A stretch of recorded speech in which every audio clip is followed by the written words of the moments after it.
Nathan Chan has interviewed some of the most successful living entrepreneurs of our generation, including Richard Branson, Jack Dorsey, and Mark Cuban. And this has all been part of his journey of building Foundr, which is an online education company focused in teaching e-commerce brand owners not only how to start, but also build and scale their own e-commerce brands. And that is why it is my absolute pleasure to have Nathan right here on this channel so we can discuss how e-commerce brand owners can best use Google Ads to grow their own businesses. All right, welcome. I've got the absolute privilege of having Nathan from Foundr with us. So Nathan, so that I don't mess up your name or what you do, why don't you give us a quick introduction of who you are and what Foundr is all about? Thanks so much for having me, Aaron. Absolute pleasure to be here. So my name's Nathan Chan. I'm the CEO and founder of a company called Foundr, but it's Foundr without the E. And we're an online education platform and really an ecosystem that really helps people start and grow businesses. And we put out a lot of content, tell a lot of stories with super successful founders. And we also have an education arm of the business and a subscription membership called Foundr Plus and a coaching arm of the business. So we really help people start and grow businesses from start to scratch with a particular focus in the e-commerce space. So we have tens of thousands of people that we've helped start or grow their e-commerce brand, millions of people consuming our content every single week. And we've been lucky enough, I've been lucky enough to interview some of the greatest entrepreneurs of our generation, like Richard Branson, Jack Dorsey, Mark Cuban, Arianna Huffington, like the list goes on. Like if you don't know the founder, we've probably interviewed the well-known brand. Like as an example, on our YouTube channel, we just interviewed the founder of a company called Allbirds, which is a $1 billion shoe brand. I know they've come under a lot of scrutiny from the direct-to-consumer space now, listed on the NASDAQ. But yeah, we interview tons of super successful founders. Well, that's why we got you on here, because I'm just really, really happy to have the successful founder of Foundr with us. Thanks for having me, mate. And the part of the reason I didn't want to get you on was obviously with my audience and the channel here, we're really passionate and locked into Google Ads, but really well aware for e-commerce brands. That's just like one piece of the pie. So obviously today we're going to be coming from it with Google Ads, but we will be going beyond these, because obviously a successful business is more than just a Google Ads campaign. It's very fascinating, but obviously you do need some good PPC campaigns happening in there. So before we get into the really important stuff, what we've come here for, I do have a couple of little questions just so we can get to know a little bit more about you. Melbourne, you're from Melbourne. It's famous for coffee. Early in the morning, you're ordering a latte, espresso, or cappuccino? So I've got food allergies. I'm allergic to dairy. So I'm a ginger and lemongrass tea kind of guy. Okay, tea. So everyone in Melbourne is, they're crying right now. But I mean, you could do the espresso, but yeah, it's all good. I understand. You mentioned shoes before. Nike Air Max or Air Force? We'll stay in the Nike brand, but which style are you choosing? Air Force. Yeah. Okay. I'm probably a little bit older, showing my age. I'm an Air Max 90s guy. Okay, sunset. Let's just say you could be any beach. We could be anywhere from a beach in Greece, Spain, or even Bali. Are you ordering margarita, espresso martini, or fresh coconut? Margarita. Margarita. And last one, 2 meals of choice. You can either have sushi or an American barbecue. What are you choosing? Oh, easy one here. American barbecue. All right. Hey, we could sit here and talk about various food and styling brands, but let's get into what we really came here for, and to really look at e-commerce. And as I said, we're going to be looking at Google Ads, but we'll probably go into other areas of it. But what are some of the biggest paid ads mistakes that you've seen or you've heard or come across that are made by e-commerce brands? Yeah, so I think whenever an e-commerce brand looks to, start running ad campaigns, I think the common mistake that I see people make is not knowing their margins. Mm. Like all of this stuff is a unit economics game. And from my experience as well, not having a high enough AOV to make the unit economics stack. Yeah. And then if you extrapolate that out further, how can you have like bundles? How can you have post-purchase upsells, downsells? Like how can you really go, all right, I want to at least make a little bit of profit on my first purchase, but no, over a 30, 60, 90 day, 120 day, what is that LTV? Yeah. Like really, really, really knowing your numbers, because if you want to compete in this game at serious scale with paid ads and get to, 100, 200, 300, 400, $1 million a month, $2 million a month in spend, these guys, they know their numbers better than anyone. They've got high AOVs. They're maximizing that first purchase. They really know their LTV Yeah. and they know their margins. Yeah. And I think also too, obviously, because acquiring a new customer can be expensive and it takes time to go through. So if you're not doubling down on getting the repeat sale, a multiple sale, and increasing that value, you are really, really, truly leaving a lot of money on the table. Yeah, 110%, right? Like, so I think the best way to think about it is I love Vistaprint. Yeah. Do you remember the ads that they used to run? I don't. I'm trying to rack my brain now on the ads of Vistaprint, but please go on. Hey there, Aaron Young here. Thank you for watching this interview. And because you are still watching this interview, it's letting me know that you are really interested in learning everything that you can about Google Ads. Now, I may be biased, but the best place to learn Google Ads is inside of my paid community, which is called 10x Google Ads. And the reason for why this is such an amazing community is because not only every month do I give exclusive masterclass trainings on Google Ads that I don't share on YouTube, plus I also run live group coaching calls every month where I complete community members' Google Ads reviews. Plus, you can ask me any questions that you have about Google Ads. There is also the amazing community feed. And this is a private Google Ads feed where you can upload screenshots and you can ask questions. And not only me and my highly qualified Google Ads team, but also you get support from over 400 individual members. It would be my absolute pleasure to see you in my paid Google Ads community very, very soon. And the best thing is that you get all of this for less than the price of a cup of coffee every day. So why don't you switch out your daily cup of coffee for the best Google Ads training knowledge that you'll get anywhere in the world. And if you want to get an exclusive discount, all you need to do is to follow that link in the description below and I'll give you a lifetime discount to my 10X community. All right, let's now jump back into this interview. So Vistaprint, they gave you 100 business cards for free. Yes. That was their whole hook. Yes. Yeah. That was their whole angle. And that is what effectively you call like a free plus shipping offer. Yeah. Right. And all they did was use that to get you through the door. And when you get your first 100 business cards, then what are you going to do? Well, you want some merch. You want to get your logo on a jumper. You want to get some pens, all these different things, these optional upgrades. And you look at the ad if you're new to this kind of space and you go, hey, why would they give away 100 business cards for free? Like, that's an amazing offer. But they knew that the money is made not in the first transaction or that first initial hero product that you go to market with. They knew it was in the optional upgrades, the upsells, the downsells, and also that LTV journey. Yeah. And you like, if anybody's been around in the game, they would have seen their ads for a long time. Yeah. No, and it's, I think back to, I know within my own personal businesses, I go, it's the more value I'm giving away early in that relationship, the more sales I'm going to be getting. So it really puts it back, the mentality back onto your guest or your client. They're feeling a bit guilty, and it's kind of like, well, we've got to now buy something because they've given us this amazing gift. Yeah, so that's law of reciprocity, right? Like, it's one of my favorite books, influenced by Robert Cialdini. Yeah. And one of his laws, one of his I guess principles in his book around influence and driving purchase behaviors is the law of reciprocity. That if you do nice things or you provide value to someone, they're more inclined to, when you ask them to do something back for you, they are more inclined to say yes. Yeah. And so, yeah, when you think about the purchase journey or the customer conversion cycle, it's really, really important that you focus not just on providing value, but thinking around how can you build trust? That's all this is, right? Like when you're running ads, right? The aim of the game is cold traffic. Yeah. Like, how can you take someone that doesn't know you, ideally, they don't know you, ice cold traffic, and you can get them to buy. And if you can get them to buy and you can make those unit economics stack, then you've effectively got a money printing machine. Now there's scalability issues, there's supply issues, all these different things. And it's a very difficult thing to do. And it's not just the media buying component, it's the margins, it's the product, it's the copy, it's the creative, it's this Rubik's Cube.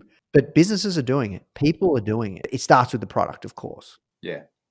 And I know just in my own, because what I always try to let people know when they're entering into the space or trying to grow a brand is think about when you buy things, what behavior do you do? So I know now, I mean, it just may be that I don't like going to shopping centers, things like that. But I know now, I know the brands that I like, I know the shirts that fit me, and I'll happily go on. They'll give me the email. I'll remember they'll give me the nudge to buy. Happily go on and spend a couple of $100 on clothes, and it comes to my door and it's done. The sale is already done. They don't need to sell me over on their brand or their quality. It's and they know that every 3 months I'm going to buy some new things from them. Okay, so just talking on that, are there any, I guess, sort of practical examples or practical, strategies that people can use to really look at increasing the lifetime value of a client, or really, opening up those long-term relationships between the brand and the consumer? Yeah. So look, yeah, there's a few different ways you can approach it, but if you look, let's just start with the product. Let's start with the margins. What I said before, right? Now, the best way you can, increase your margin is just having a bigger part, a bigger basket, right? So how do we get a bigger basket? How do we increase the AOV? And ideally, the higher the AOV, generally, the easier media buying is, right? But it depends on the product, right? If you're selling ice baths, not many people are going to be able to afford an ice bath or a massage chair, etc. So you want to have an AOV of at least $60, 60 US dollars at least. Like ideally, you can make it work on a 40 or 50 US dollars, but ideally it's closer to between a 60 and 80. And you don't have to, if you're thinking and watching this going, oh, geez, my product's only $40. How am I going to get there? That's okay, because we're going to talk through how you can get there. Yeah, So whatever your hero product is, you've got to look at like, what are your complementary products? So as an example, I started Foundr, but because I got into this game, I was like, you know what? Instead of like talking about e-com and stuff, why don't I actually try and build a business myself? Like, did I when I did build Foundr, and it was a fluke. So I started this product here. It's a time marked water bottle. It's still packaged up. I don't want to unwrap it just yet, but you can look it up. If you go to healthish.com, HEALT health ish.com, ended up selling that business, and that particular product was 25 US dollars per bottle, because that was the hero product. And the way that we increased the average order value was bundling. yeah, Instead of just buying one, you can buy multiple for friends and family. Then we looked at complementary products, like people kept asking, how do I clean it, because it's actually quite a tall bottle and it's hard to clean. So we created a brush. yeah, And then, naturally people want the water or whatever they put in their healthish bottle, it to be cold. So we had ice cube trays. yeah, And then they want to know kind of, to distinguish once you buy a bundle, whose bottle is who. So we give a sticker set. yeah, And then we never got there. But another thing we could do is like, have some sort of powders, like some kind of vitamin powders, right? And if you start to stack all of these things as optional upgrades into your offer, you could perhaps even have some bonuses as well to increase the conversion rate. yeah, But what effectively we're trying to do is increase that AOV to a point where you can make good margin and you can spend more to acquire a customer. Because whatever marketplace that you're in, the the company that wins is the one that can spend the most to acquire a customer. yeah, So that's the first piece of the puzzle. How can we increase our average order value by bundling, downselling, upselling, cross-selling? yeah. And then I think from there, so essentially what you're saying from there is that you've got the sale, you're looking at increasing it. I mean, then how does that then work? Some people may say, like a water bottle, it doesn't necessarily have a regular repeat purchase. In that example, how would you double down on sort of resales and getting extra purchases from your same database throughout any given year or time period? Yeah, so you can run campaigns, right? You can have your standard campaign calendar, right? Like we Yeah, just had July. You guys had the Independence Day holiday in July for the yeah, states, and soon we've got Black Friday, Cyber Monday coming up. So you can have these campaign related promotions. You can have Christmas. You can have New Year, New Me. Like you can have all these campaign related promotions going on around certain events. You can do buy one, give one. You can do discounted promos. You can do all sorts of different things, but that's a reflection of the product, right? And so that's why we never got there. We ended up selling the business, but what we were looking to do was having some sort of vitamin powders that you could put in, and then that was going to Yeah. be a repeat purchase type product, right? So it depends on your product too. But from an email database perspective, we've found that you can, look at your email revenue to be, upwards of 20-30% Yeah. if you're doing it right, of your monthly revenue. And the key there is obviously you've got lead capture going on your website, but then you can have promotions to existing customers to, perhaps they just purchase one bottle that perhaps they want to, you can have segmented campaigns or behavioral type campaigns that perhaps they purchase one bottle, they haven't got one for their two best friends or as a Christmas present.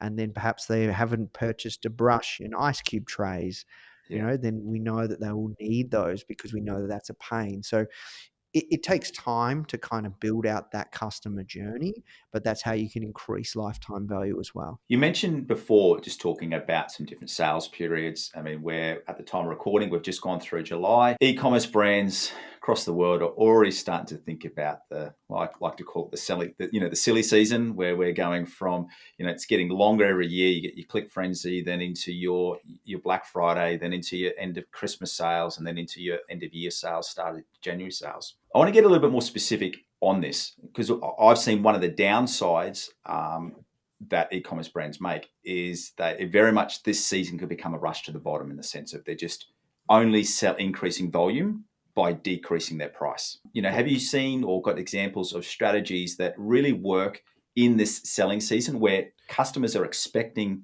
a discounted price and a good deal? How do you balance that as an e-commerce brand so that you are, growing your market, but you're also still making a profit on the individual sales? Yeah. So once again, knowing your margins comes back to knowing your margins, knowing your margins, knowing your margins. And it depends on the brand that you're building, right? If you've got a premium brand or you don't want to do discounts, that's okay. The key thing is gift with purchase. Hmm. It's all about gift with purchase. It's all about bundling. That's the key to all of this. Like if you look at Apple, Apple is a premium brand. They never discount. So what do? If you're interested, look at what they do during Black Friday, Cyber Monday. They give you a gift card. Yeah. You're still saving the money, but they're encouraging to spend more. So it's quite clever, right? So let's just say you wanted to buy a new iPad, they'll give you a $30 gift card with your purchase. Yeah. So it's very, very, very clever because you're not slashing price, you're not taking away from the perceived value of the product because what you do, right, is you diminish the value of the product if you're constantly discounting it and you train your audience and your community to expect discounts. And like you said, it can be at times a race to the bottom. However, some brands, that's what they do, Hmm. right? And that's what they're known for. Like they're known for having cheap prices, right? Like, and you look at Uniqlo, that's a great brand, but their products, their fashion is fairly fast and it's fairly cheap, but it's good quality stuff. You know what I mean? But they're, Yeah. they I don't know if they discount a lot, but you just know it to be a great brand still, but their products are cheap. So it comes back to knowing your margins, but what you want to be able to do to answer your question is gift with purchase. And I love the example of what Apple do, right? How can you give gift cards? How can you not remove value from the product? And I mean, the beauty of that strategy with Apple is that, what can you buy in Apple for $30? So they know that Exactly. that gift card, you're already going to be upselling them. The other thing on top of that they back themselves is, and I think if anyone has gone into an Apple store, you're looking at buying an iPad or a MacBook, you generally start at the lower. And then before you realize it, you could be 4 or 5 categories up because once they sell you from an iPad to you go, well, I might go MacBook Air, they then upsell you on the screen size. They then upsell you on the storage size, the RAM size. So very, very quickly you can find that you're justifying. You're going, well, it's only an extra $100 for this. It's only an extra $100 for this, and you're potentially sometimes walking out 500-600 more than what you're budgeting on spending. These guys are the masters of LTV optimization, AOV optimization, like absolute masters, like from sales psychology perspective, from trust building perspective, all of it, the whole purchase cycle and the whole purchasing experience. It's delightful. It truly is. Okay, so we're going to have start off e-commerce brands watching this video. So I guess the discussion there would be for them to think about how they can work this into their own brand.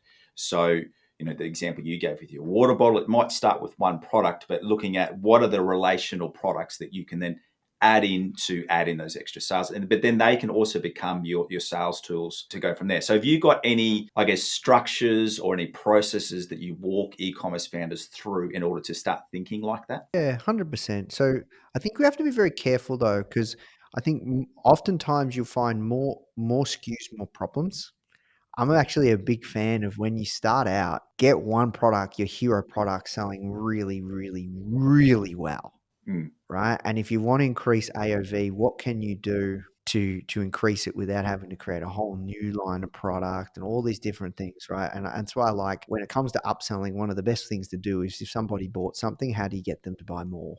yeah, I think it's a fantastic strategy, right? Or how can you create the same product with different sizes or very different, very slight tweaks? Or how can you add customization? Customization is very, very powerful, right? Like there's this thing, you don't have to create a whole new line of product. But in regards to like if you know you've got your one product, your hero product that's selling really, really well, say, let's just say you're making 100 grand a month or 50 grand a month, then your next step is to ask your customers and start to survey them and find out why they purchased your product and yeah, what other actual products would they like to see from you. yeah, Like the easiest thing to do is speak to your existing customer base, start surveying them, start speaking to them on the phone and start hearing from them and listening to them and going through like, take all your chats from all your customer support queries and questions, download them, put them into ChatGPT and get ChatGPT to summarize, what are the top potential questions and product innovations that you could make from all the questions that the customers are asking you. Like literally, like the data is there. That a lot of success will leave clues there as well. And then look at competitors. Look at competitors selling a similar product to you and look at what their product suite looks like, and then look at their reviews, and yeah. then there's all sorts of tools that you can use online to see what volume that they're moving as well for their supplementary products. So if you start to go through that kind of process, you really start to map out what that next potential product or SKU could look like. But my recommendation is if you are in the early days, be careful. You don't want to have a whole ton of products. It adds complexity. It's really all about getting that one hero product really, really, really dialed in. The marketing message, the hook, the Yeah, angle, the clear, value prop. Get that nailed. Even the pricing, like you would know this, Aaron, the, yeah, the difference that you can make to your bottom line by increasing prices or finding that sweet spot. That could be so game changing. That's the difference between you being able to scale a campaign and not scale a campaign. yeah, and So that's something. there's a few steps. Yeah, and that's something I'm always talking through with people that come to us with my campaigns aren't selling, and I always kind of explain to them that it's you can have the best Google Ads campaign in the world, perfect structure, everything happening right, ad copy on point, but if your pricing and policies aren't right, we won't even talk about website things, but if the pricing and policies aren't right, you're not going to be getting the sale.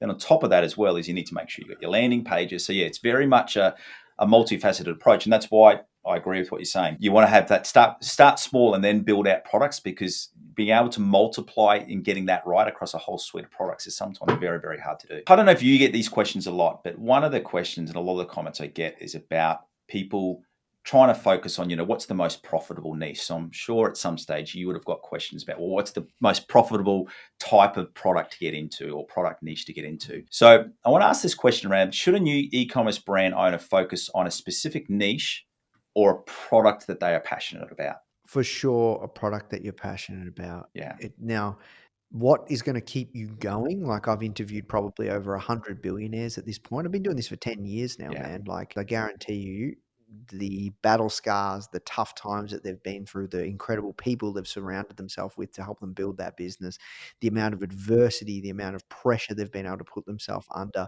they wouldn't have been able to have gone through it all if they didn't have that passion and thirst and that passion around the problem that they're solving yeah, versus just choosing a hot niche. Now, you can choose a hot niche and you can over time fall in love with the product and the problem that you're solving. But I think whatever you have a genuine curiosity with is what's going to stand good stead, I think, when it comes to building your business. Now, you can look at certain niches, like I'll give you a great example, the pet niche. Yeah. Fantastic market. It's recession proof. When the economy's down, people still have to look after their pets. When the economy's booming, people still have to look after their pets, and they're like your babies. You know what I mean? Like so people will spend a premium on their, pets. So I guess you could look at that niche and go, well, I'm really passionate about animals, but I know it's a hot niche. So you can have both too. I don't know if they're mutually exclusive. Yeah. Yeah, I mean, the main thing I try to, because the question I get it is not necessarily around e-commerce brand, but I get it around, trying to find new Google Ads clients. And in my context of, success in Google Ads has come back from me. I love the problem solving. So I don't really care what niche it is. I love the problem solving of looking at the data to then get a successful outcome. So yeah, no, I do like that answer that you've got. Is there can be a crossover, but unless you're going into it just to flip it over really, really quickly, eventually you'll run dry if you're just trying to find the most profitable niches all the time. Exactly. And look, we get this question all the time. We publish content on it. We have ebooks and all sorts of things. We do publish like what are the hottest categories for products. So it Yeah, gives you, and then we've got over like 100, 200, 300 plus categories. Like I'm sure yeah. you can find something in there you're passionate about, you know? Yeah, yeah, yeah. No, definitely, definitely. No, that makes sense. Hey, also as well, I'm sure this is in e-commerce as well. I know for Google Ads, I've been in Google Ads since 2010, and every Google Ads specialist that I talk to, the last 2 years has probably been the most turbulent time in terms of changes and rollouts, not only inside of Google Ads, but also inside of search and government regulation and AI tools coming in. So one of the things I wanted to talk about, with the increase of extra AI tools, what are some current opportunities and then threats that are coming in for e-commerce brands that they should be aware of? Ooh. So I saw this question, man. This is a hard one. I didn't Yeah. know the answer. I prepared some notes. Let me see what I've got. It was a hard one. Yeah. Let me maybe rephrase it. It might make it a little bit easier. I mean, what are some of the AI tools that you're seeing are going to be helping reduce workload or being able to increase the speed and systems for e-commerce brand owners, especially smaller e-commerce brand owners? Okay. All right, that's a great one. So there's all sorts of tools now that you can use to do your product, like editing for your Yeah. photos. You can take your photos now on your phone. You can even make customizations to your website using Shopify's AI tool. You can do Yeah. all sorts of things around content creation, creative, like that is game changing. Even the research and the number crunching, next Yeah. level, right? If people don't have, like, if you're not like a fan of maths and accounting and finance, that's actually okay. You can actually, dump all your data into chat GPT and get it to tell you all your numbers, right? It can Yeah. analyze data. It's pretty damn cool. I don't know if you've seen the latest update that's coming into iPad with the calculator notes. Have you seen that? It's going to be available now. No. It can do. So my kids, I've got three kids in high school. They're like can't wait for the release to come because you can put full scientific equations in there and it'll just work it out for you. So you can add in Wow. variables and everything, and it spits out all the answers. So that'll have a lot of practical implications for people even just wanting to work out what their AOV are, lifetime value, because you just need the data and it's all happening from there. Yeah. Let's look forward. This doesn't have to be one where there's bold predictions you're going to be making, but are there any predictions or trends that you have that e-commerce brand owners need to be aware of for the remainder of this year and into 2025? Look, I think we're going to really see the rise of people building founder led brands.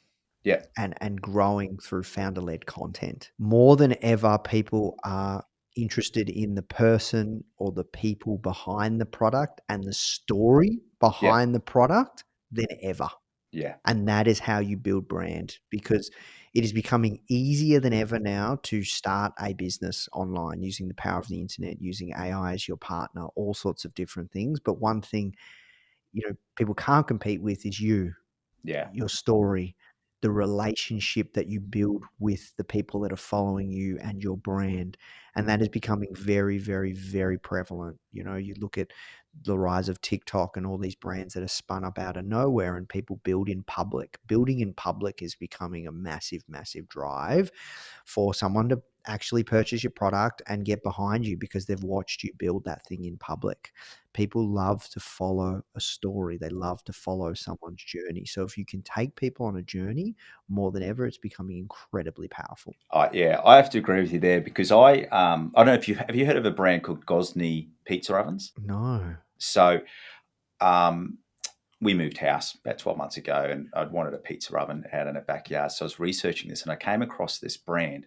And the guy's name is actually Tom Gosney, and he tells his story of how he got into it. He actually came out of he had an addiction problem. He got out of a program, moved back home with his parents, and he went, if I don't have something to focus on, I'm just going to slip back into addiction. So he got into this whole thing of making wood-fired pizzas, and then he used to like, and I'm regurgitating you his story that he tells through.